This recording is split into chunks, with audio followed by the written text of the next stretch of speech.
તો જો તમારી આવક વધારે છે પરંતુ તમારા ખર્ચા ઝીરો છે અને તેમ છતાં પણ તમે લક્ઝરી લાઈફ જીવી રહ્યા છો, તો તમારા માટે ખરાબ સમાચાર આવ્યા છે. ઇન્કમ ટેક્સ ડિપાર્ટમેન્ટ તમારી પાસે તમારા રોજના ખર્ચાનો હિસાબ માંગી શકે છે. જેમ કે તમે ક્યાં ફૂટવેર પહેરો છો, કયા સલૂનમાં હેરકટ કરાવો છો કે પછી કયા રેસ્ટોરન્ટમાં ખાવા પીવા જાઓ છો. આ પાછળ શું કારણ છે તેની વિગત લઈએ સંવાદદાતા કેતન જોશી પાસેથી. કેતનજી, શું છે સંપૂર્ણ મામલો?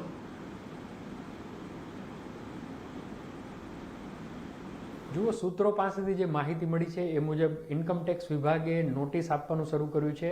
આઈટીઆર ફાઇલ કર્યા હોય એ પછી જે મિસમેચ લાગે વિગતો એના આધારે. હવે તમને જાણીને આશ્ચર્ય થશે કે કેવા પ્રકારની માહિતી માંગી છે.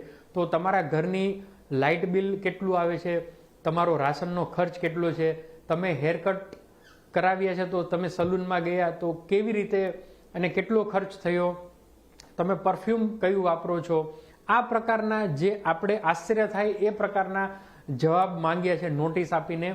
ગુજરાતમાં અમુક લોકોને નોટિસ મળી છે, ભારતભરમાં આ પ્રકારની નોટિસ મળી છે.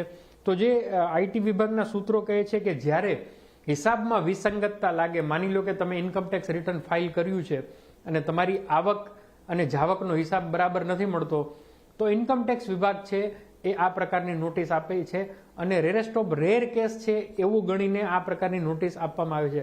આમ તો છેલ્લા અમુક વર્ષથી ફેસલેસ સિસ્ટમ છે એ અમલમાં આવી છે, એટલે કે તમારે અધિકારીની સામે હાજર નથી થવાનું, પરંતુ અધિકારી જ્યારે આ પ્રકારની વિડંબણા ઊભી થાય અને એમને ડાઉટ જાય કે આમની આવક વધારે છે પરંતુ એમનો ટેક્સ એટલો નથી ભર્યો, તો પછી આ પ્રકારના સવાલો પૂછે છે.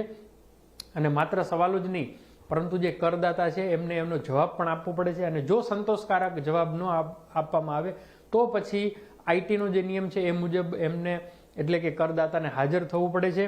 તો આ પ્રકારની કોસ્મેટિકની માહિતી, પરફ્યુમ્સની માહિતી કઈ રીતે નથી મળી અને શા માટે તમે નથી આપતા અમને માહિતી, એટલે આ માહિતી માંગી અને એક એવા એસેસમેન્ટ ઉપર એ જવા માંગે છે. જો કે સૂત્રો પણ એ પણ કહે છે કે પાન કે યર એસેસમેન્ટના આધારે આ નોટિસ નથી આવી, તો પછી કયા બેઝ ઉપર આ નોટિસ આવી છે. અને ઇન્કમટેક્સે પણ ઓફિશિયલી કાંઈ નથી કીધું. અને સ્વાભાવિક છે કે કોઈ કરદાતાઓ પણ પોતાની ઓળખ છુપાવવા માટે આ પ્રકારની માહિતી નથી આપતા હોતા, પરંતુ નોટિસ મળી છે એ વાત જે સૂત્રો છે એ કન્ફર્મ કરી રહ્યા છે. તો જોવાનું એ છે કે આગામી દિવસોમાં ઇન્કમટેક્સની આ માહિતીથી શું નવા કરદાતાઓ વધશે અથવા તો ઘણા બધા કરદાતાઓ જે કરની ચોરી કરે છે એ વિગત બહાર આવશે કે કેમ, એ ખ્યાલ આવશે. જી આભાર કેતનજી. તો બજાર શહેરમાં